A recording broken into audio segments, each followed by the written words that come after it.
हमारे आदरणीय रविंद्रनाथ टैगोर ने दो दो देशों का राष्ट्रगीत लिखा है। हाँ, राष्ट्रीय गान, हमारा राष्ट्रीय गान, जन गण मन अधिनायक जय हे भारत भाग्य विधाता। इसको हम काफी अच्छे से समझाए थे, तो कई सारे हीरो हीरोइन लोगों ने भी, रवीना टंडन जो है ना, उन्होंने भी ट्वीट करके लिखा था कि गुरु। रवीना टंडन जो थी वो 1999 में जब कारगिल की लड़ाई हो रही थी ना, तो पाकिस्तानियों ने कहा था कि रवीना टंडन को भेज दो, तो एयरफोर्स ने ना बम के ऊपर लिख दिया था रवीना टंडन। वही बम गिराया था पाकिस्तानियों के ऊपर, रवीना टंडन। तो गुजरात नहीं, पाकिस्तानियों को ना इतिहास पढ़े लिखे नहीं है सब। हम उस देश के नागरिक हैं, हम उस देश के निवासी हैं जहां द्रौपदी के चीरहरण के प्रयास मात्र से ही महाभारत जैसा विशाल युद्ध हो गया था। हम उस देश के निवासी हैं जिस देश में मां सीता के अपहरण के लिए सोने की लंका जला दी गई थी, उस रावण का वध कर दिया गया था जिस रावण ने शनि और यमराज को बंदी बनाया था। तुम महिलाओं की इज्जत नहीं कर सकते हो तो सालो लाहौर में ही रहो, अपनी बहन बेटियों की इज्जत नहीं कर सकते हो तो कराची में ही मरो सालो, भारत की ओर मत देखो। यहां आज भी महिलाओं को लोग सम्मान की नजर से देखते हैं, चाहे वो दुश्मन की ही बेटी क्यों ना हो। ये हमारे यहाँ महिलाओं को हमेशा सम्मान, इस चट्टा सबको समझ में नहीं आया तो भारत ने भी बहुत अच्छा जवाब दिया, बम पे लिख दिया रवीना टंडन। लोग सचुरे तो नहीं आते हैं लोग, रवीना टंडन मार के धज्जी उड़ा दिया जाएगा यहाँ पर।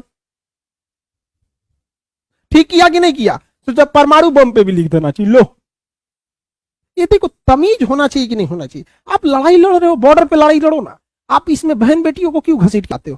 तो पाकिस्तान वाला अपनी बेटियों को भेज दे रहा है चाइना कर्जा चुकाने के लिए। अब कितना शर्म की बात है, जो देश अपनी बहन बेटियों को कॉलगल बना के भेज रहा है चाइना में कर्जा चुकाने, इससे बड़ा सरदर्द, इतने बड़ा शर्म की बात क्या हो सकती है? और भारत में कर मार दिया, सब बम शांत हो गए। यहाँ पे नवाज शरीफ को भेज दिया था, लिया gift to Nawaz Sharif from Raveena Tandon, मारा बम धाए धाए गिरा दिया। समझा के गिरी। कैप्टन विक्रम बत्रा से कह रहा था कि माधुरी दीक्षित को विक्रम बत्रा धो के रख दिए टाइगर हिल पे। उन चोटों की कोई वजूद नहीं है, जिसने पास संस्कार नहीं उसको जीने का कोई अधिकार नहीं। यह जब मिल गया आपको, कौन सा जगह? बंगाल में और झारखंड में और बिहार में, ये तीन ऐसे जगह है ना, यहां पर दुनिया का सबसे सस्ता मजदूर मिलता है। दुनिया का सबसे सस्ता मजदूर। झारखंड के मजदूर बड़ी मेहनती होते हैं, आदिवासी क्षेत्र है, सुबह 4 बजे उठ के काम करने लगते हैं। झारखंड के मजदूर पंजाब में जाके खेती करने जाते हैं, सुबह 4 बजे कटिया चालू करता है, 8 बजे तक निपटा देता है, मतलब सुबह सुबह में करने लगते हैं। तो दुनिया के सबसे सस्ते मजदूर बिहार, झारखंड और पश्चिम बंगाल में मिलेंगे। आज भी बंगाल में कह सकते हैं गरीबों का सर, वहां आप आराम से जिंदगी जी सकते हैं अगर कम पैसा भी है। और बंगाल के लोग में मतलब काफी ज्यादा लड़ाई झगड़ा नहीं करना चाहते। बंगालियों में ये खासियत होती है, वो ज्यादा आपसे उलझेंगे नहीं, बहुत प्रेम से बात करेंगे। अगर आपको बंगाली आती है तो प्रेम से बात करेंगे, नहीं आती है तो फिर वो लोग हिंदी बोल लेते हैं, बट वो लोग काफी झगड़ालू स्वभाव के नहीं होते हैं। वो मतलब काफी व्यवहारिक होते हैं।